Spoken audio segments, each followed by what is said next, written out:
Dzień dobry, witamy Państwa bardzo, bardzo serdecznie w podcaście Roki i Borys. Nadajemy do Państwa z Bostonu. Dzień dobry, Borys. Źle mówi się Boston, Massachusetts. Okej, Boston, Massachusetts. Nie, tak jak Mariusz, pan Max, prezydent Kolonko? No wiesz, ja nie pamiętam, dawno już nie wiem, jak on teraz mówi. I najważniejsze, nie wiem, co teraz mówi. Teraz mówi dużo ciekawych rzeczy, tak, to prawda. Pozdrawiamy Państwa ze słonecznego Bostonu, deszczowego Bostonu i wietrznego Bostonu. Tak, wozimy się.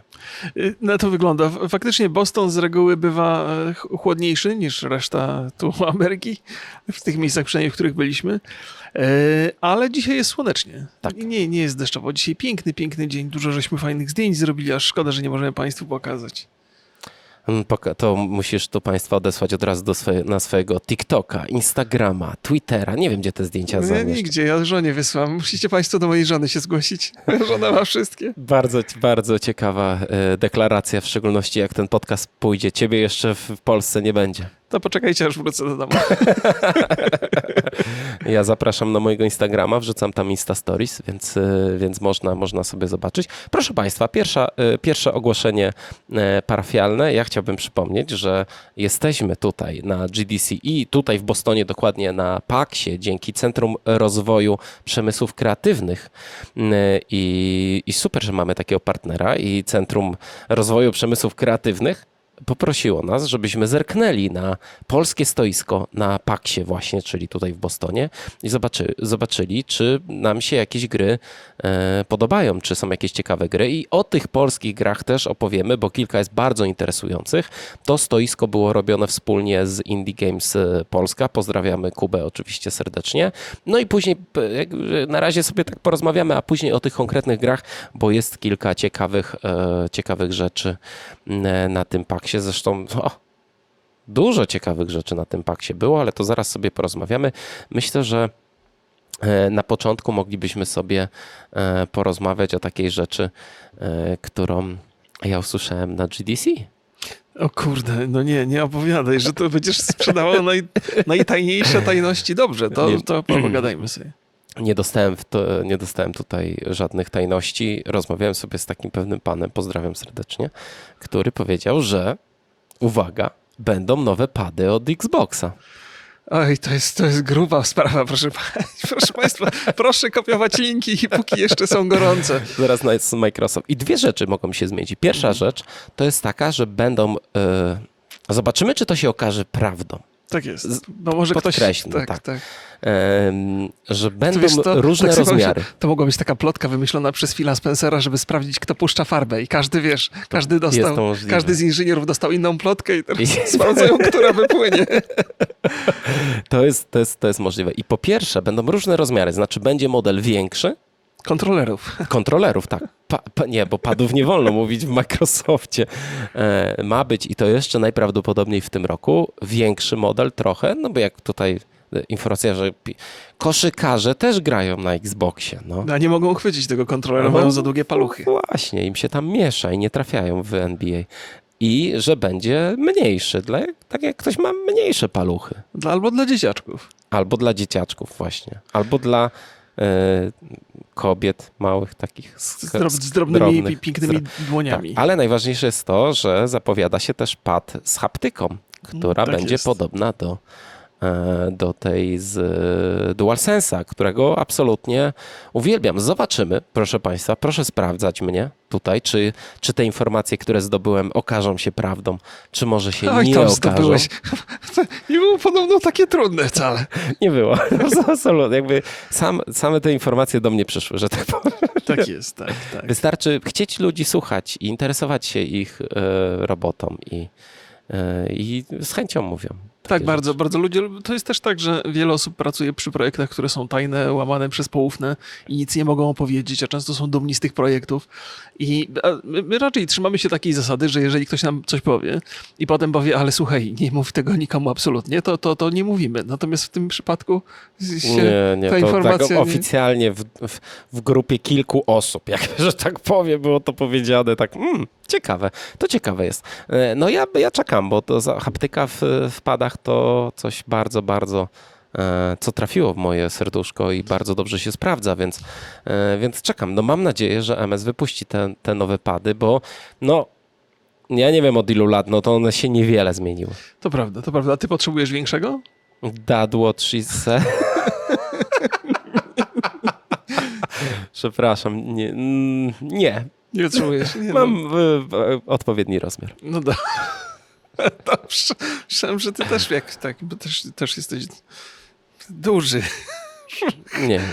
No więc my podejrzewam, no więc jeżeli chodzi o rozmiary, to raczej nie będziemy poszukiwali tutaj, ale w ogóle nie jestem pewny, czy te wielkie rozmiary będą gdzieś dostępne, bo to jest ten kierunek na rynek amerykański dla dużych sportowców. Ale wiesz co, Microsoft ma taki program, gdzie możesz sobie customizować pada i sobie zamówić takiego skustomizowanego, no to wtedy on jest jakby malowany dla ciebie, powiedzmy. No to co za problem sprzedawać te pady tylko przez sklep Microsoftu. No i są robione takie, jakie chcesz i nie musi ich być w sklepach, tylko po prostu zamawiasz sobie online. No wydaje mi się, że to jest świetne rozwiązanie. Znaczy, to jest dalej ta droga Microsoftu, która idzie w stronę, żeby no, każdy mógł bezproblemowo grać w gry. No i ten kontroler dla osób niepełnosprawnych, który jakiś czas temu, który wygląda jak taki dziwny prostokąt z 2 kółkami, no to też jest jakby fantastyczna rzecz. No i myślę, że to też jest kierunek taki, że nie jest tak, że uniwersalny rozmiar pada będzie dobry dla wszystkich. Chociaż przez wiele lat był dobry. Ja o tym wspominam, dlatego że o tych rozmiarach wspominam, bo one nie interesują mnie tak bardzo, jak bardzo interesuje mnie haptyka. Bo jeżeli chodzi w ogóle o kontrolery dla osób niepełnosprawnych, to PlayStation też pracuje nad czymś takim. Gdzieś ostatnio widziałem jakieś filmy i nagłówki. No, natomiast jaką haptykę zastosują i jak ją zastosują w nowym kontrolerze Microsoftu, to jest bardzo ciekawe, no bo też tam już rozumiem, że przestudiowali dokładnie to, co zrobiło PlayStation i pewnie będą chcieli zrobić lepiej, bo mają teraz jakby punkt odniesienia. Zobaczymy. No ja trzymam kciuki, no bo uważam, że akurat takie podejście do kontrolerów to jest dobry krok. No tak, jestem ciekaw. Wreszcie będzie okazja, żeby kupić, bo ja cały czas grając na PC-cie używam kontrolera jeszcze z Xboxa 360. O! No być może jest starszy od części z państwa. 360? Naprawdę? No, tak. I działa mi bardzo dobrze, nie mam powodu do narzekać. Ciekawe jest to, ciekawe, no. Microsoft, wiecie, gdzie mu Elite wysłać? Ja mam w szafie schowany, jest, wiesz, no po co jak stary działa? Nie wierzę, dobrze, to już... Remigiuszu, jak ci się w Bostonie podoba? Ty już nie pierwszy raz, rozumiem. Tak, już byłem, ale to też jest tak, że jak się przylatuje do Bostonu i się na niego patrzy, to myślisz sobie, no taka jest Ameryka, bardzo fajne, przyjemne, czyste miejsce. Oj, tak. I Boston jest taki zdecydowanie, niektórzy mówią, że jest mocno europejski. Ja też tak chadzając tutaj, to czasami mam wrażenie, jakbym był w Warszawie, czasami mam wrażenie, jakbym był gdzieś w Szwecji, bo jest bardzo, bardzo podobna zabudowa miejscami. Natomiast jak się przemieszcza po Ameryce między San Francisco a Bostonem, to widać gigantyczną różnicę między tym, jak te miasta wyglądają, jaki jest poziom czystości i widać jakby bardzo wyraźnie, że każdy stan kompletnie inaczej podchodzi. To jest trochę jakby inne państwo. I to jakby o ile amerykański sen jest takie bardzo brutalne przebudzenie z amerykańskiego snu w San Francisco, o tyle w Bostonie ten amerykański sen zdaje się mieć bardzo dobrze. Ludzie są raczej tacy uśmiechnięci i niebezdomni. No tak, znaczy to dla mnie to ja byłem tylko w San Francisco, znaczy teraz jestem też w Bostonie, więc to jest moje drugie amerykańskie miasto, które odwiedzam i rzeczywiście jest bardzo czysto. Rozmawialiśmy dużo o architekturze, bo tu jest dużo starych budynków, które są obok wielkich wieżowców. Nie wygląda to źle, o dziwo. Znaczy, to jest kwestia gustu, wiadomo, no, mi to się podoba, ale tym wyróżnikiem dużym jest to, że tutaj nie ma takich wielkopowierzchniowych reklam na budynkach. Znaczy te budynki są takie, jak były zaprojektowane, nie są niczym zasłonięte i to ma duży urok, muszę przyznać, że to tak idzie się i tak jest taka duża satysfakcja z przebywania, z obcowania z tą architekturą. Żaden Lewandowski ci nie chce sprzedać telefonu. No właśnie, ja też właśnie, bo jako żeśmy dużo o tym rozmawiali, na początku przede wszystkim te wszystkie budynki są czyste, bardzo i zadbane. I tak tak zastanawiam się, jakim cudem udało im się zbudować to miasto w ten sposób, że ta architektura bardzo taka stara, jakby z takiej amerykańskiej perspektywy, w ogóle się nie kłóci z tą nowoczesną, bo tam naprawdę stoją szklane wieżowce obok jakiegoś budynku, który przypomina zamek średniowieczny. Przypomina, bo i wiadomo, że nie jest średniowieczny, rzecz jasna. I to się bardzo dobrze komponuje. Być może brak tych reklam wielkowymiarowych powoduje, że jest jakaś takie wrażenie równowagi i jakiegoś takiego porządku w tym mieście. To wszystko jest przemyślane. Ja też się nad tym zastanawiałem. Być może ludzie, bo to jest tak z reguły, zwłaszcza jak się w Polsce żyje, człowiek ma wrażenie, że to zagospodarowanie przestrzenne to jest jak coś komuś fantazja podpowie, tak zbudują. I nie ma jakiegoś szerszego planu, natomiast tutaj mam wrażenie, że to wszystko jest bardzo przemyślane i wkomponowane. Jak są budynki takie, które są stare, ale bardzo, bardzo ładne, to naprzeciwko stoi wieżowiec szklany, w którym te budynki doskonale się odbijają. I to wszystko tak się jakoś, jak bardzo dobrze ułożone puzzle do siebie pasuje. Boston pod tym względem jest bardzo ciekawy. Też jest sporo wody w okolicy, no to też powoduje, że od czasu do czasu idziecie sobie ulicą i jest bardzo przyjemna, słoneczna pogoda i nagle zawieje tak lodowaty wiatr, że trzeba od razu kurtki wyciągać z plecaków i się ubierać. Więc ta pogoda też jest tutaj bardzo zróżnicowana. Zresztą Boston znajduje się w takiej części Ameryki, w której zawsze jest chłodniej trochę, ale i tak jest w miarę przyjemnie. I muszę powiedzieć, że ludzie są mocno zahartowani. To jest chyba taki obyczaj, jak się patrzy na młodych ludzi, to oni w podkoszulkach chodzą. Jak w Londynie, to po prostu tak samo, że ja w kurtce, a ci śmigają w koszulkach samych. No, więc ciekawe miejsce, na pewno. Jedno z ładniejszych amerykańskich miast, muszę powiedzieć. Dokładnie. Ja sobie nawet czapeczkę kupiłem, wiem, że wielu z Państwa jest bardzo wrażliwych na męską urodę i męskie fryzury, więc żeby nie powodować dyskomfortu, dzisiaj specjalnie dla Państwa czapka. $35. To była inwestycja w Państwa komfort. Proszę docenić. Proszę docenić. No właśnie. A jeszcze ciekawostka. Dopadł nas strajk Lufthansa. O, tak. I mieliśmy już dzisiaj wracać. U nas jest niedziela, godzina 18:34. Mieliśmy już mieć chyba o 18 lot, czy o 16. Tak, to byłby podcast z lotniska w takiej sytuacji. A pewnie wcześniej byśmy zrobili. No ale okazało się, że anulowano nam lot i lecimy dzień później. Czyli tak naprawdę wylatujemy w poniedziałek, żeby we wtorek dopiero być we Wrocławiu. I nawet to nie jest najgorsza opcja dla nas, bo mamy jeden taki bo wydawało mi się, że jak nie będziemy robić takich vlogów, które robiliśmy w 2019 roku na GDC, tylko będziemy się zajmować podcastami i jakby ogarniać, że będzie to mniej intensywne, ale jest tyle rzeczy do obejrzenia. Samo GDC i sam PAX zajął nam tyle czasu, że tak naprawdę jest bardzo intensywnie i ten jeden dzień taki luźniejszy, no to wydaje mi się, że bardzo nam się przyda. Tak, pracowicie, żeśmy spędzili czas. Jakby samo chodzenie po GDC i po PAX-ie jest ciekawe, ale też miasta jest dużo, tam codziennie praktycznie robimy 20 000 kroków. Ja już trochę jestem podmęczony. To prawda. Już pora odpocząć. A propos odpoczywania, jeszcze zanim przejdziemy do tematu, o którym żeśmy mieli rozmawiać sobie, który zapowiedzieliśmy Państwu na początku. Jak tam spędzasz wieczory? To nie jest podchwytliwe pytanie. Proszę Państwa, wczoraj byłem wieczorem na planie filmowym. A no właśnie, to jest fajna historia. Nowy film z Mattem Damonem. I dużo wcześniej przechodziliśmy obok tego planu i on był już przygotowany i tam był taki samochód, na który spadł safe z takiego dużego budynku. No i myśleliśmy, że to jest promocja może jakiejś gry w związku z PAX-em, ale okazało się, że to jest nowy film. Nowy film, jak gdzieś, nie powiem Ci jaki, bo mam wszystkie zdjęcia na telefonie, który teraz używamy do nagrywania nas. A wiedziałeś, jaki film to jest? Tak, wiedziałem, nawet sobie zapisałem, właśnie mam na zdjęciu. Już wiem. I co? Instigators. Instigators, czyli tak. Prowokatorzy. Tak, Instigators. To tak myślę, że to prowokator może być. Słowa. Tak czy inaczej, z Mattem Damonem, nowy film. Zbiliśmy 5 i mamy zdjęcie, żeby o tym... Ale nikomu nie pokażemy. Nie pokażemy. Matt poprosił w ogóle nas, żeby fanem Rocka. Mówi, że oglądał vlogi z szafy i dzięki temu wyszedł z depresji. No i jakby No ale no, nie pokażemy. Powiedział, że nie chce się tym chwalić, więc zostawimy. Nie No chciał nie się trafiliśmy, chwalić, bo ja tak. widziałem na Twitterze, że tam ludzie go łapali gdzieś i robili zdjęcia, więc tam gdzieś był dostępny. To jest taki plan półotwarty, czyli jak się bardzo chce, to można zagrać w tłumie, być statystą w tłumie. Tak, tylko trzeba dobrze się wcelować, bo to może w każdej chwili mogą się zdjęcia zacząć. To prawda.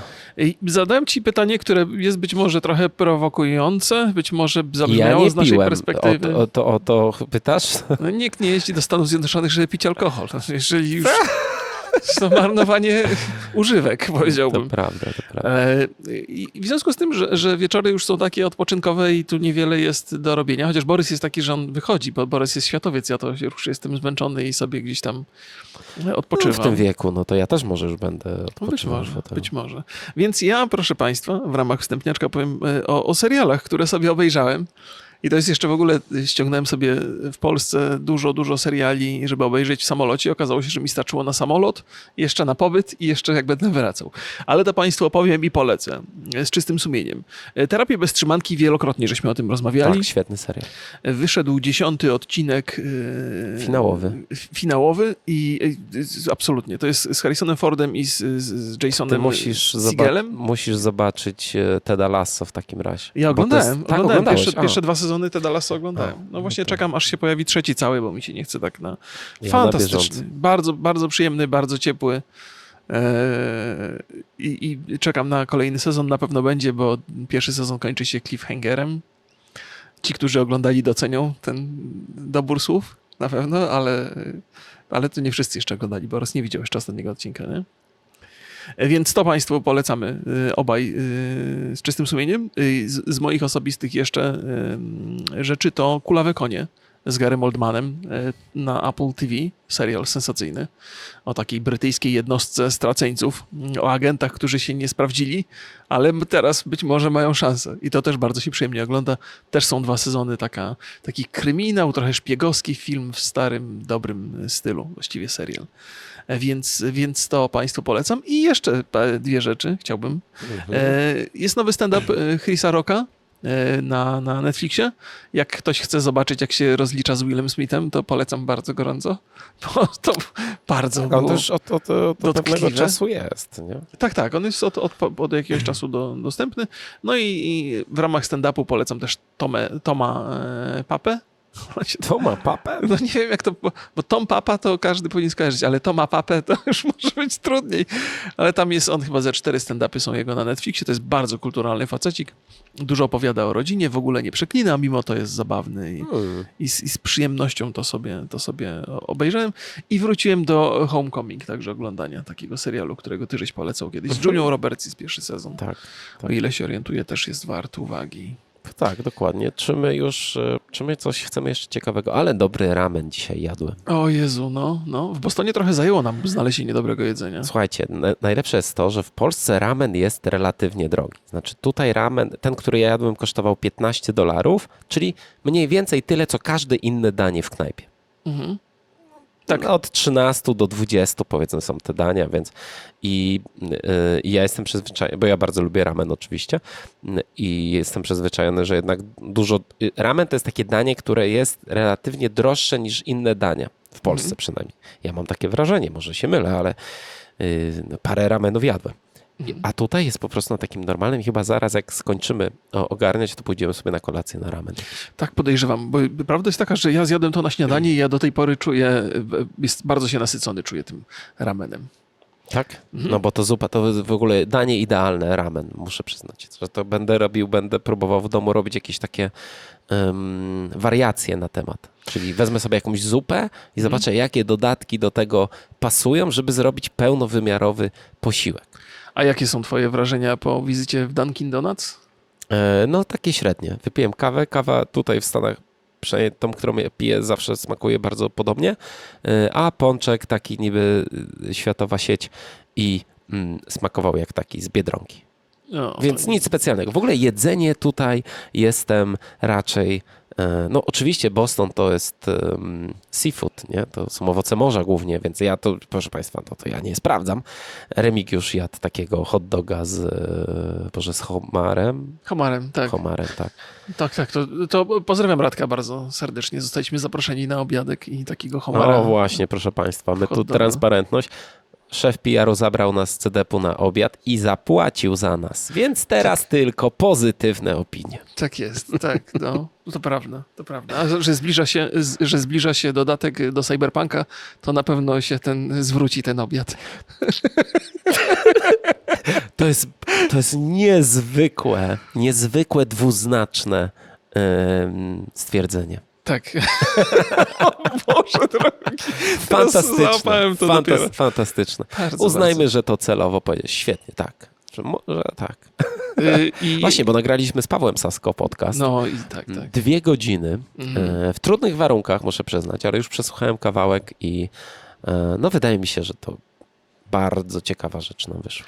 W ogóle te 2 rozmowy, które mieliśmy, to no, bardzo jestem zadowolony. Mamy w planach zrobić podcastowe studio na Digital Dragons, pojechać, wziąć paru devów. Może nam coś Teo, Robocopie w końcu da zagrać. Też liczę na to, bo mieliśmy 2 takie rozmowy, bo z Jakubem Stokalskim żeśmy rozmawiali dzień wcześniej i teraz z Pawłem Sasko. I to jest coś, czego Państwo jeszcze nie mieli okazji oglądać. To chyba trzymamy na jakąś specjalną okazję? Nie, jak wrócimy myślę, do Polski. Że wrócimy do Polski, to zastanowimy się, kiedy puszczę. Jak nie będzie nic takiego gorącego z newsów się działo, to wtedy będziemy puszczać. Myślę, że w ciągu miesiąca obydwa pójdą na pewno. No i ja też jestem bardzo, bardzo zadowolony z tych podcastów. W ogóle podcast z Pawłem Sasko będzie się nazywał Paweł Sasko Podcast, ale to jest w ogóle fenomenalny gość do podcastów i do wywiadów, bo opowiada historię sam. Nie trzeba go w ogóle ciągnąć za język. Zresztą z Kubą też było to samo. Dużo fantastycznych historii i do takich naprawdę ze światowej, totalnej topki. Panowie zajmują się takimi projektami, które są znane na całym świecie, więc ich wiedza jest absolutnie bezcenna. Tak, z Pawłem Sasko dużo o teatrze rozmawialiśmy. Co w ogóle nie kojarzę, żeby ten temat się pojawiał, że cyberpunk jest jak teatr. No i mogą być Państwo zaskoczeni tą rozmową. Dużo jest ciekawych wniosków. Już się nie mogę doczekać, żeby zobaczyć, jak to wyszło. Państwo będą mogli oglądać nasz wywiad z Pawłem przez 12 minut. Tak, ponieważ wideo nagrało się tylko 12 minut, ale audio się nagrało całe. No jednak Remigiusz miał rację. No ja tutaj pikselem nagrywałem, iPhone pewnie by nagrał całość. No. Ja jestem tak powiedział. Trochę mam wyrzuty sumienia, bo ja się ledwo kupiłem telefon, się boję w ogóle komuś do ręki dać. Powinniśmy nagrywać to na iPhone'ie, no. Ale miękki jestem i tchórzliwy. Już widzę ten rage w komentarzach. Zepsułeś mi dzień. Nie, ale to jest, na swoje usprawiedliwienie powiem, że dzień wcześniej nagrywaliśmy podcast z Kubą i żeśmy też nagrywali przecież na lotnisku. I wszystko bardzo dobrze działało, nie? Więc nawet nie miałem takich przypuszczeń. Jakbym podejrzewał, że coś tam się może popsuć, to pewnie bym podłożył ten telefon. Tak jak teraz podłożyłem. Tak. Więc proszę Państwa, no ciekawy wyjazd. Dużo fajnych rzeczy, już możemy sobie go podsumowywać. Trochę zbyt intensywny. Chyba wolałbym, super, że nagraliśmy z Pawłem Sasko tutaj w Bostonie, ale być może lepiej byłoby po prostu dłużej siedzieć na GDC. Może. I jechać na przykład na PAX w Seattle. No, PAX jest też ponoć bardzo ciekawy z perspektywy tych paneli, które tu się odbywają. One mają bardziej takie zacięcie fanowskie i ponoć są rzeczą legendarną wręcz. Wszyscy nam polecali, ale jakoś mi się nie udało załapać na żaden panel. One w ogóle były bardzo oblegane, te panele, tak. Kolejki były nie. Tak, może powiemy Państwu, co to jest. Przejdźmy już do PAX-a. Dobrze, nie? Jasne, proszę. Proszę Państwa, PAX to jest PGA, ale na sterydach. Tak chyba najłatwiej można to powiedzieć. To jest taki miks PGA, Pyrkonu nawet, ponieważ to nie jest tylko impreza dotycząca gier wideo, to jest również gry planszowe. Nie wiem, jak to się jeszcze nazywają, te gry takie karcianki, figurkowe, karcianki, wszystkie takie rzeczy. I oczywiście to jest jednak świątynia indyków. Tutaj gry indie są najwięcej ich jest i rzeczywiście tych gier jest bardzo, bardzo dużo. Często na PAX-ach są pokazywane gry, nawet ja dzisiaj będę mówił o grze THQ Nordic, która w ogóle nie została ogłoszona, nie ma tytułu, a można już w nią było na PAX-ie zagrać. I to jest coś takiego, znaczy ja jestem wielkim fanem, proszę Państwa, PGA, w szczególności tej strefy indyków, bo tam już się robi taki styl paksowy i już tam twórcy nie boją się pokazywać we wczesnym etapie swoich gier, żeby zderzyć to z publiką i żeby zebrać feedback i żeby mieć takie szersze rozeznanie. I my niestety jesteśmy na takim, wszyscy mówią, że to jest dużo mniejszy PAX niż był przed pandemiami, no bo on nie jest duży. Jak wchodzisz tam, mi się wydaje, że PGA jest większą imprezą. Tak, jeżeli chodzi o liczbę osób, to na pewno jestem przekonany, jeżeli obszar też jestem pewien, tylko że na PGA nie ma ogromnego stoiska Devolvera, Playonu, THQ Nordic, czy oczywiście polskiego stanowiska. Focus Entertainment też ma dosyć Focus, dużo. tak, dużo, tak. Ale to Focus. Chciałem rzec, a propos rozmiarów i w ogóle faktycznie ludzi jest sporo, ale też te hale tutaj, PGA jest jednak podzielone na kompleksy, bo tam jest kilka tych budynków, bardzo dużo się porusza ludzi też to na jest zewnątrz. jedna hala. A tu jest jedna hala i ona jest tytanicznych rozmiarów. Jest jedyny kłopot taki z mojej perspektywy. Znaczy przede wszystkim jest dużo ludzi, ja nigdy nie jestem fanem dużej ilości ludzi, natomiast trzeba było w maseczkach zasuwać, a ja muszę dochodzić w okularach, więc maseczka plus okulary, to średnio mi się tutaj obcowało z tymi stoiskami wszystkimi, bo musiałem albo okulary zakładać i nie oddychać przez chwilę, albo ściągać i nie widzieć, do jakich stoisk się zbliżam. Jest też ciekawa historia, te maseczki i w ogóle zainteresowanie pandemią w narodzie amerykańskim ciągle jest żywe. To jest, na ulicach tego nie widać, bo właściwie nikt tam w maseczkach nie chodzi. Tam sporadycznie są ludzie, którzy chadzają. Mi się wydaje, że bardzo dużo osób chodzi w maseczkach po ulicy. Patrz, mamy Nawet zupełnie ludzie dawali sygnały, jak coś kręciłem na Insta Stories, to ludzie mi pisali, co tak dużo osób w maseczkach? Kurde, ja nie zwracam uwagi na to zupełnie. Więc mogę być tu w błędzie. Mi się Jeżeli ktoś to wydawało, że obserwował, to... w Polsce to już praktycznie nikt nie chodzi w maseczkach. Tutaj całkiem, na przykład jak przechodziliśmy przez Chinatown, to full osób chodziło w maseczkach. No tak, ale to jest specyfika w ogóle Azjatów, nie? Że oni raczej podchodzą do tych maseczek nie pandemicznie, tylko po prostu je nosili tak czy siak. Więc tu zdecydowanie widać, większy jest nacisk na to. Akurat w San Francisco rozwiązali to w ten sposób, że każdy, kto wchodził na GDC, sprawdzano mu, czy był szczepiony, a jak nie był szczepiony, to musiał badanie przejść. Jak nie był szczepionki, to nie bili go w szczepionkę. Nie bili go gdzie indziej. No, a tutaj uznali, że po prostu wszyscy będą wchodzili w maseczkach i to było prostsze i szybsze rozwiązanie, mniejsze kolejki dzięki temu. Pewnie. Nie wiem, i chyba jestem fanem tego rozwiązania, że bez maseczek się chodzi, więc wolę z San Francisco i nawet tą kolejkę, ale faktycznie tutaj ten temat u nas w Polsce spowszechniał, co odbieram raczej jako coś pozytywnego. Tu jest odrobinę większy nacisk na to. Wiesz, jaki jest największy plus noszenia maseczek na takiej imprezie? Ja każdorazowo z PGA, z IEM-u, z Pyrkonu wracałem chory. Za każdym razem, że coś, znaczy może nie 100% za każdym, no ale często wracałem chory, przeziębiony, a tak to wszyscy mają maseczki, to nikt mnie nie zarazi jakimś tutaj nie wiadomo. To jest jedyny plus. Mi nie przeszkadza chodzenie w maseczce akurat zupełnie, więc, ale rozumiem, okularnicy mają trochę gorzej. To prawda. Tam grasz w jakąś grę, jesteś rozemocjonowany i nagle nic nie widzisz, bo zaparowany. Tak, to jest niewątpliwie problem. Chciałem jeszcze jedną rzecz dodać do tych. No właśnie, no i teoretycznie maseczki zapewniają anonimowość, co to prawda. Miałoby jakiś sens, ale w związku z tym, że nie noszę czapki, to i tak mnie poznali. No właśnie, a myślę, że powinniśmy sobie trochę porozmawiać o grach. Proszę Państwa, no chyba Jeszcze o jedną rzecz cię nie zapytałem. Jak Taco Bell? Taco Bell, właśnie, rzeczywiście, jedzonko. Średnio. No ja jednak to meksykańskie, no bo to jest jednak meksykańskie. Jedliśmy w San Francisco w takiej knajpie bardzo lokalnej, meksykańskiej i trochę mi nie smakowało. To Taco Bell było takie, nic specjalnego. W ogóle poza tymi azjatycką kuchnią, to mnie tutaj nic nie zachwyca, no ale to też mój wybór, nie? Nawet Jak ten hot dog z krabem, homarem. Tak, no, w amerykańskiej kuchni niewątpliwie dominuje słodkość, a jedyne smaki inne niż słodkość to jest kuchnia azjatycka tutaj. Gdzie indziej to niestety się tak... Pizze są też dobre. Okej, znośne. No tak, takie na slajsy jedliśmy. Ale my też, późno w nocy. prawda jest też taka, że my nie szukamy jakichś tam super znanych restauracji, tylko chodzimy i im coś gorzej wygląda, tym chętniej tam... To prawda. Że tak raczej lokalne smaki, a nie fancy dla turystów. Tak jest. Dobrze, to już skupimy się na tym temacie głównym naszym dzisiaj. Remigiuszu, czyli gierkowym. czy ty pograłeś w Dead Island 2? Było trudno.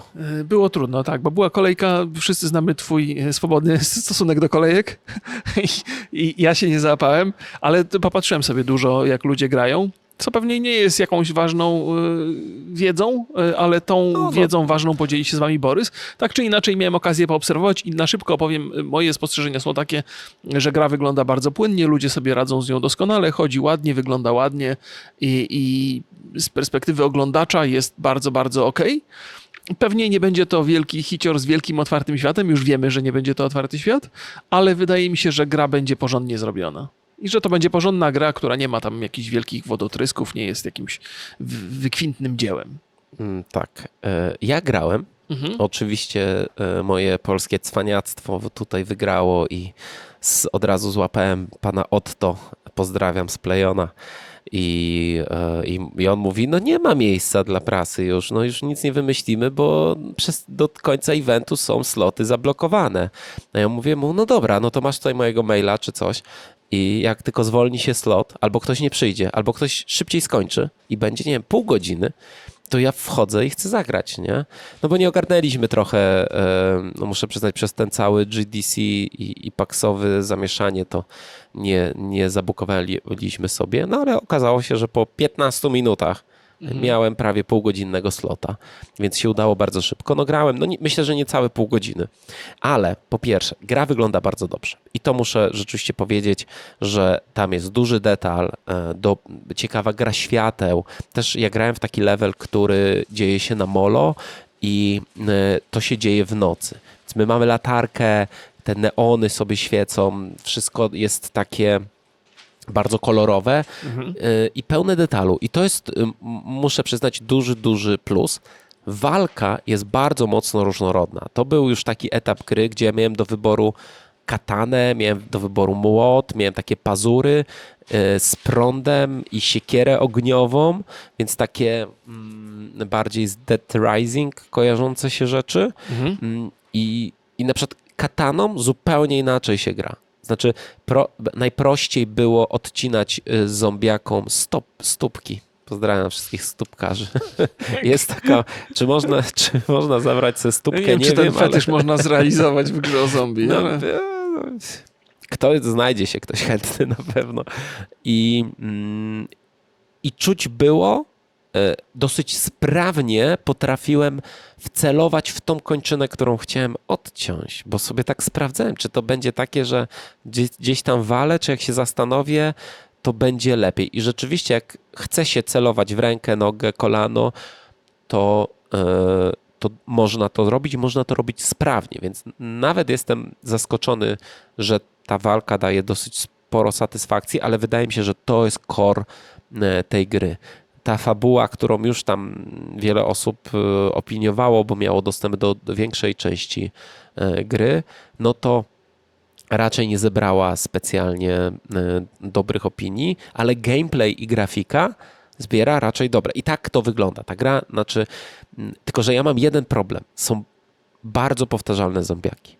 Cały czas walczy się tam z 4 różnymi i ja nie wiem, czy to jest, bo taki jest level, ale to jest takie dziwne. No jednak wolałbym dużo większą różnorodność. Ale mówiąc 4 zombiaki, one są, chyba każdy z nich jest trochę inaczej ubrany, prawda? Tylko chodzi ci o styl, jaki prowadzą walkę, czy? Wiesz co, mi się wydaje, ja tam miałem dużo klonów. Aha, okej. Po prostu. To tego na gameplayach nie widać, takich, które są... Tak, po drugie ten gore, czyli to jak wygląda kończenie, zabijanie tych zombiaków, super zrobione. rzeczywiście ten Flash, tak? Flash system, ciało, no sprawdza się, wygląda to nieźle i jest takie satysfakcjonujące. Znaczy widać, że to jest rzecz, nad którą twórcy pracowali bardzo, bardzo dużo. No, powiem szczerze, że jak już zagrałem trochę, już wiem, że dobrze się w to gra, to wiadomo, że ta fabuła pewnie nie będzie najwyższych lotów, bo już tak nic z nią nie zrobią. Mamy za miesiąc premierę. Nawet nie cały, nie. Kiedy ta gra ma premierę? W kwietniu? No wiem, że w kwietniu. 21? Yy, Zaraz sobie sprawdzimy. Ja dodam tylko, że to zastosowanie półotwartych światów. 21 kwietnia. Zastosowanie tych światów, które nie są takie duże, no, czyli nie ma jednego otwartego świata. No, na pewno można było trochę graficznie poprawić to, bo wymagania nie będą takie duże i na pewno to zrobiono i gameplay na tym zyskał. Zobaczymy, jak to się sprawdzi. Jakby to, co Borys mówił o fabule, nie liczyłbym tutaj na zbyt wiele. To raczej ma być taka radosna sieczka, więc satyryczne pewnie będzie podejście do tej całej opowieści. Oby nie. No ale to Bo akurat... to, co było na zwiastunach, to było takie dość, no, na tym pokazie. No takie żenujące poczucie Żenujące. humoru, no ale to chyba to jest jakby intencjonalnie jest zrobione. Zobaczymy, jak się sprawdzi taka idea. No teraz w niedalekiej przyszłości wychodzi też Final Fantasy XVI i też jest zbudowany na półotwartych światach, więc rezygnuje się w niektórych przypadkach z tych pełnych otwartych światów, co ma pewnie swoje zalety. Lepszy taki mniejszy, ograniczony świat, który jest wypełniony ciekawostkami, niż jeden wielki, w którym się nudzisz i gubisz i nie ma to większego sensu. Grałem jeszcze w jedną grę, znaczy grałem w dużą ilość gier, ale grałem w taką grę, która nazywa się The Lords of the Rings, Gollum. Podobno fenomenalne wrażenia. Proszę Państwa, gra, która bardzo dawno temu była zapowiedziana, wielokrotnie opóźniana, więc grałem 20 minut, po prostu mi się już więcej nie chciało grać w tą grę. I to mówię, i to szczerze, gra wygląda bardzo brzydko. Kiepskie są, znaczy tam wszystko jest, poza cutscenkami, które są dopracowane, przynajmniej w tym etapie, w którym wiemy, ładnie pracuje kamera, to ogarnięte, no ale naprawdę złe animacje, błędy, jakiś totalnie archaiczny gameplay. Znaczy to jest gameplay, który jest niżej niż Uncharted pierwszy. I jeszcze gra oczywiście opiera się na skradaniu i na zręcznościowych elementach, ale to ani dobrze wygląda, ani się w to dobrze nie gra. Problemy z kamerą, problemy ze sterowaniem. Powiem szczerze, że w ogóle byłem w szoku na maksa. Na maksa, bo jednak rozumiem, że to robi ten Dedalik, i wydaje to Nakon, więc to nie jest jakby AAA, ale to wychodzi 25 maja. I no słabe wrażenie na mnie to zrobiło. Wiem, że to jest pierwsza taka duża taka gra tego studia. I no nie, mogę powiedzieć jeszcze, że te niektóre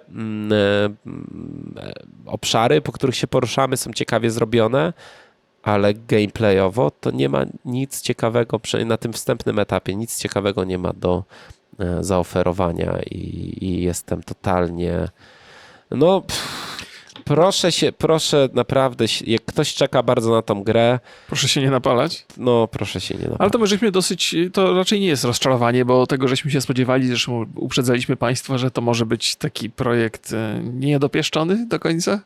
No ale wiesz, no mieliśmy podobną historię jak w Hogwarts Legacy. Też duży projekt, pierwszy duży projekt studia, które ma ileś tam mniejszych rzeczy. No.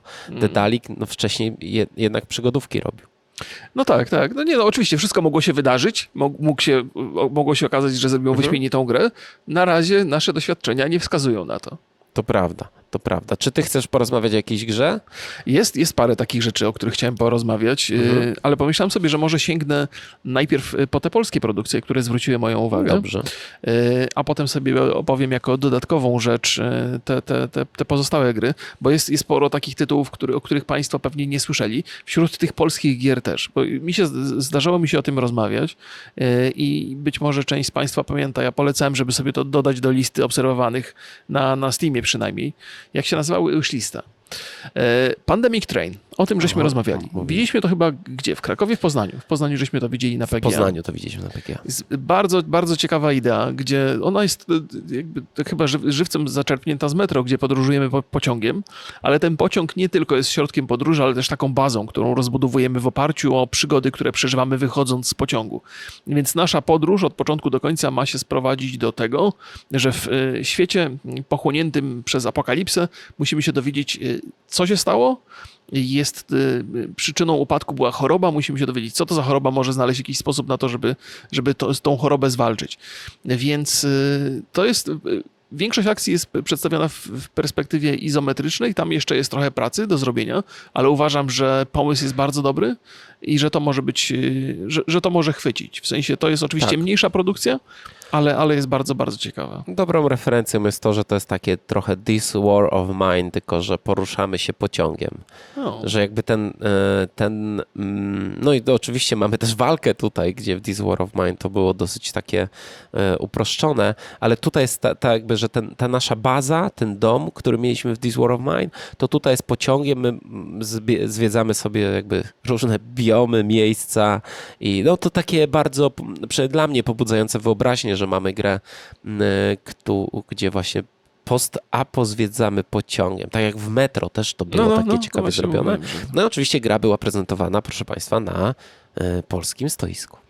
Jak najbardziej. I by iść dalej w te tematy, z jednej strony polskie, bo robione przez polskie studio, drugie polskie, bo historyczne bardzo. Jest taka gra, która się nazywa WW2, czyli zakładam, że to jest World War II Rebuilder. I to jest, ona jest przedstawiona przez takie plakaty stylizowane na taką PRL-owską sztukę plakatu. I to jest gra, która też właściwie nie jest super nowatorskim pomysłem, bo chodzimy po mieście i próbujemy je jakoś odbudować, oczyścić, naprawić rzeczy. To jest trochę House Flipper, tylko po II wojnie światowej. Tak, to zdecydowanie chyba dla odbiorców takich tutaj bardzo lokalnych, bo tak czuć Warszawą, tą całą okolicę. Tam jest kilka miast, które możesz odbudować, więc może bo ja grałem już w tą grę, mam ją. I to jest bardzo podobne do House Flippera. Jak ktoś się wkręcił i jeszcze jest tak zainteresowany historią, to myślę, że mu się spodoba. No to trochę taki styl gier, który ja nie za bardzo przepadam za nimi, no ale jakby musisz sprawdzić. Ja jestem, w ogóle bo to jest jeden z takich pomysłów, które jak chwyci, to chwyci bardzo mocno. Pytanie tylko, czy ta stylistyka taka bardzo, bo w moim właśnie mniemaniu ona jest taka PRL-owska a propos tych plakatów i ona nie do końca do zachodniego odbiorcy może przemawiać, ale jak ktoś lubi takie sprzątania, czyszczenia i naprawy i przy okazji trochę świadomości o tym, jak wyglądały miasta po wojnie, no to może go to akurat zainteresuje, bo to może być coś takiego, co przy czym można posiedzieć i się dobrze pobawić. Dobrze, dalej kontynuujemy polskie gry? Tak. To ja, proszę Państwa, widziałem bardzo ciekawą grę, która nazywa się Astro Colony. O, proszę, też to miałem I na to liście. jest raft, ale w kosmosie. Tak jest. Jest we wczesnym dostępie już, więc ja postaram się wszystkie te gry, o których mówimy, podlinkować Państwu. Nie wiem, czy będę miał czas, bo wieczór w Bostonie, sami rozumiecie. Przynajmniej będę się starał i wygląda naprawdę nieźle. Już się całkiem dobrze sprzedała. No, muszę sobie sprawdzić tą grę, bo to takie, że mnie pobudza moją wyobraźnię i jako, że jest do kupienia, to pewnie sobie kupię i pogram. No ciekawe, ja nie wiedziałem, bo wiem, że ta kolonia, myślałem, że to jest statyczne, nie wiedziałem, bo w rafcie się poruszasz. To tak, też i jest... tutaj też. To na to nie zwróciłem uwagi, Też. ale też wygląda bardzo atrakcyjnie i w ogóle idea budowania w kosmosie bazy, na której można przetrwać, jest bardzo, bardzo dla mnie ciekawa. Tak, więc może to już to takie, nawet jak rozmawiałem z twórcą, to tak mówił, że to nawet tam taki a la Factorio w pewien sposób mood się robi, bo tam robisz różne zależności, połączenia i rozwijasz tą bazę. I jeszcze mam jedną rzecz, jako że ty wspomniałeś o Astro Colony. Jest to produkcja, której przyglądam się najbaczniej. To jest First Dwarf od Star Drifters i to jest właściwie kontynuacja świata, który rozwinęli już w swojej poprzedniej grze. Chyba coś też tam z Drifters było, ale już nie pamiętam teraz dokładnie. Tak czy inaczej to jest opowieść o krasnoludzie, który lata sterowcem i potem w wyniku różnych sytuacji ląduje na takich szybujących wyspach i próbuje tam zbudować cywilizację przy użyciu mecha, więc ta Czyli gra to ma... jak twoja autobiografia. Nie, ta gra ma wszystko, co mi do szczęścia. Jest krasnolud, są mechy Ale i są to ty nie masz sterowce. tej gry? Nie grałeś w nią? Być może mam, ale nie grałem jeszcze. Nie, Bo tam tajny Kuba, jak się ładnie uśmiechniesz, to ci da tajny dostęp do starego builda. Nie, ja chyba z nim rozmawiałem, to mówiłem, że wolę poczekać, aż ta wersja będzie już taka oficjalna i dostępna dla ludzi, bo wtedy zdecydowanie przyjemniej się gra. Tak, ale to jest z tego co wiem, jeszcze chwilkę musimy poczekać. Kolejna polska gra. Oczywiście kolejna polska gra, proszę Państwa, która skradła moje serduszko, muszę przyznać, zaskakująco, jest to Autopsy. Oj, opowiadałeś o tej grze. I robimy tutaj autopsję, żeby rozwiązywać sprawy kryminalne. Chciałem powiedzieć kulinarne, ale może dlatego, że jestem głodny. I to jest świetny pomysł. Znaczy, pierwsze, jak ja zobaczyłem tą grę, mówię, taki serial kości. Ja pomyślałem, że to jest takie bardziej laboratorium CSI. O, trochę tak. I tutaj, jak zaczynamy tą rozgrywkę, to ja taki symulator Playwaya, tu coś trzeba chodzić, kamerę rozłożyć, coś takie niefajne rzeczy, ale potem jak zaczyna się badać to ciało, no to już się robi tak, ja to w ogóle lubię, takie zagadki w grach, takie tryby detektywistyczne, że my musimy znaleźć ileś tam rzeczy, w jakiś sposób logicznie je połączyć. No i tutaj mamy kilka takich właśnie spraw do rozwiązania. Śledzę i czekam na premierę tej gry. No dobrze, to zamyka moją listę polskich rzeczy. Masz jeszcze coś? Ja mam, proszę Państwa, rumuńską grę. Może być rumuńska? Może być. Bo wydaje to polskie Anshar Publishing. Pozdrawiamy prezesa. To jest taka izometryczna? Zoria Age of Shattering tak, i to jest izometryczny RPG z turową walką. Jest to, proszę Państwa, ja tu zrobiłem pitch szybko chłopakom, żeby się nie męczyli. Jest to rumuńskie Original Sin. Tak. Czy to dobrze brzmi? Tak, słyszałem. Jest demo 27 kwietnia Early Access. Niestety na razie bez polskiego języka, ale twórcy mówią, że nie wykluczają, bo chcą zrobić więcej. Tylko to jest droga rzecz w ogóle. Przy takiej grze rozmawiałem z panem prezesem Grzegorzem, pozdrawiam, i powiedział mi tą kwotę, nie mogę mówić ile tam za Game Decka, za tę, no to potworną kwotę wydali na to trochę. Na spolszczenie? Tak, myślałem, że to trochę mniej kosztuje, ale no potworną. Bywaj, tak. Ja jeszcze mam taką grę Harmony Odyssey i od Mythic Owl i to jest gra, którą powinieneś kupić. Mówię poważnie, bo to jest świetna gra, którą można grać z dzieckiem i to jest takie puzzle takie w bardzo ładnej otoczce graficznej. Bardzo ciekawe zagadki, nie za proste, nie za trudne. Ja już w tą grę grałem jakiś czas temu i no to nie jest jakiś wielki hit, ale na przykład jak chcesz z córką, nie wiem, na Switchu grać albo to jest... Ja mam nadzieję, że Mythic Owl wyda to na iOSie, bo wydaje mi się, że tam na iPadzie w szczególności ta gra świetnie by się sprawdzała. Takie do wspólnego grania z dziećmi myślę, że to jest fantastyczna rzecz. Jeszcze jest taka gra, która się nazywa Hamster Playground,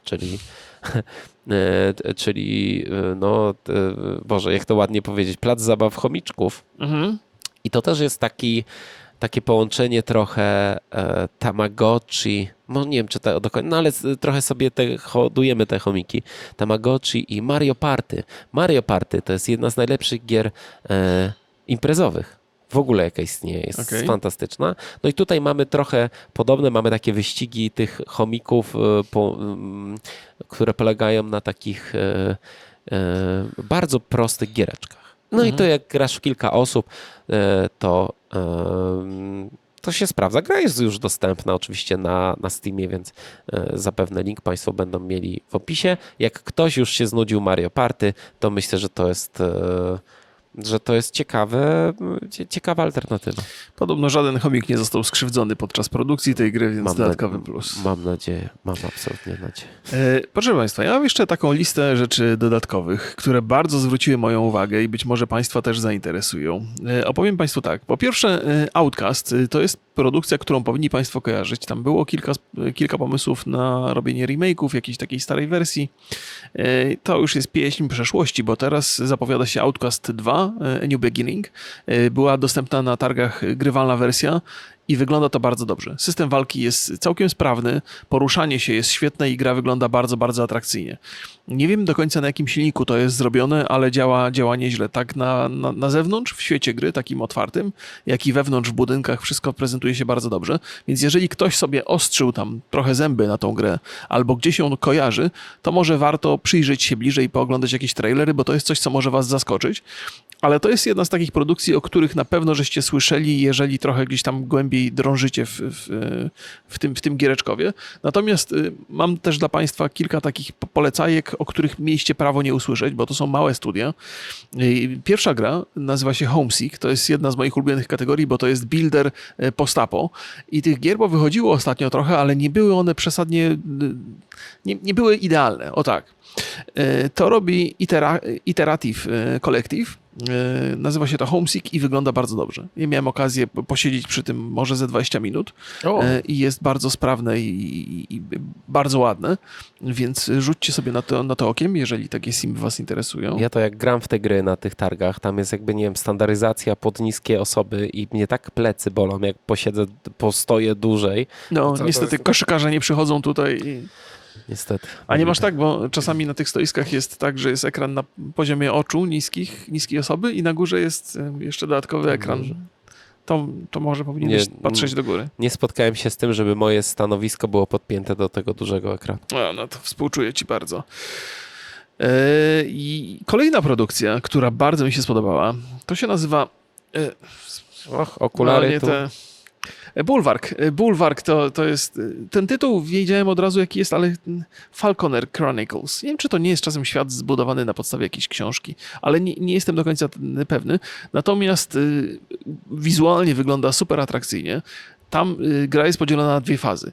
Faza budowlana, gdzie na takich jakichś wystających szczytów z morza budujemy bazę i w ogóle to jest, jak powiedziałem, wizualnie to wygląda fajnie samo w sobie, ale ten proces budowania jest bardzo, bardzo atrakcyjny. A poza tym latamy sterowcem i się strzelamy z innymi sterowcami. Nie wiem, czy to jest multiplayer, czy to jest single player, ale wygląda naprawdę bardzo, bardzo interesująco i jest nowatorskie. To jest trochę inne podejście do tych takich trochę city builderów, trochę takich, nie wiem, RTS-owych rzeczy, więc może to Państwa zainteresuje, na pewno zwróciło moją uwagę. Państwo mogą sobie sprawdzić, jest demo na Steamie. No proszę.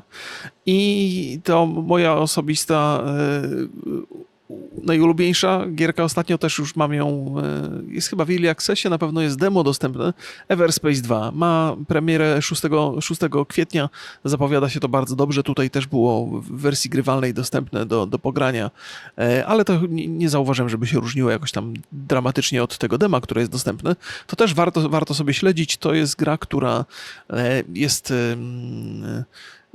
Poprzednia część gry była bardzo atrakcyjna i była takim rogalikowym symulatorem kosmicznym, takim bardzo opartym na zręczności niż na strategii i taktyce. Ta wersja Everspace 2 wydaje mi się odrobinę prostsza, jest trochę pozbawiona tych rogalikowych elementów, ale za to więcej jest fabuły, opowieści i tego typu rzeczy. Bardzo to jest atrakcyjne, jak ktoś chce sobie polatać po kosmosie, to może się tym zainteresować. I to by zamykało listę gier, na które zwróciłem uwagę.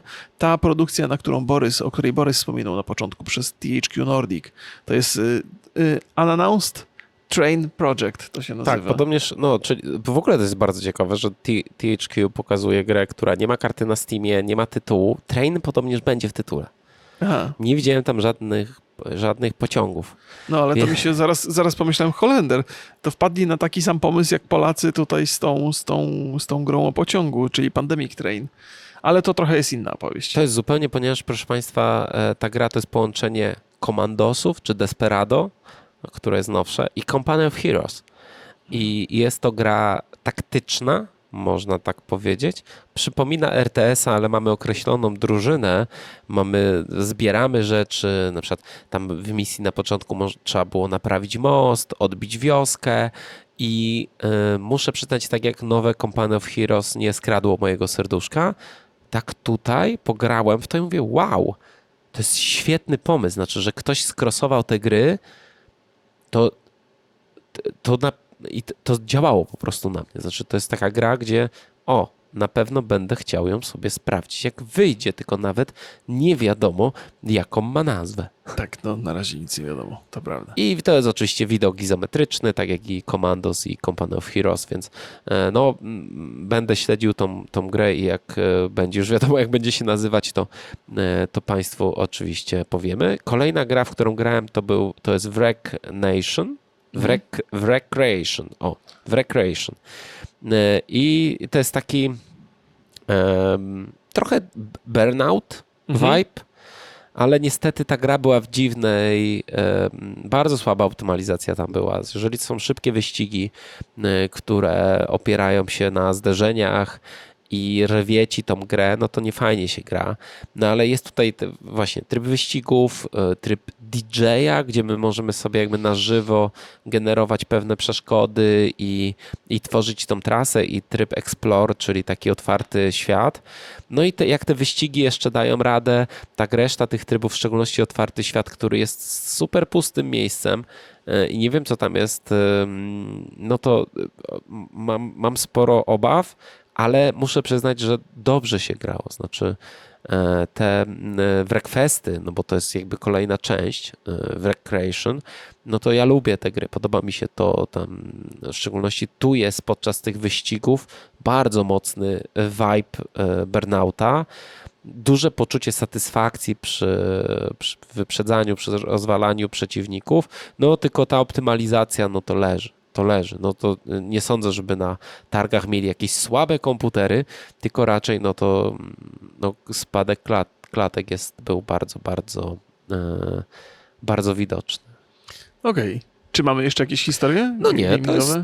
to jest w sumie tyle. No to co, pozdrawiamy Państwa bardzo serdecznie i zapraszamy do przyszłych rozmów, bo są naprawdę warte uwagi. Pozdrawiamy i trzymajcie się, już się widzimy w Polsce. Tak jest, pa pa. Pa, pa.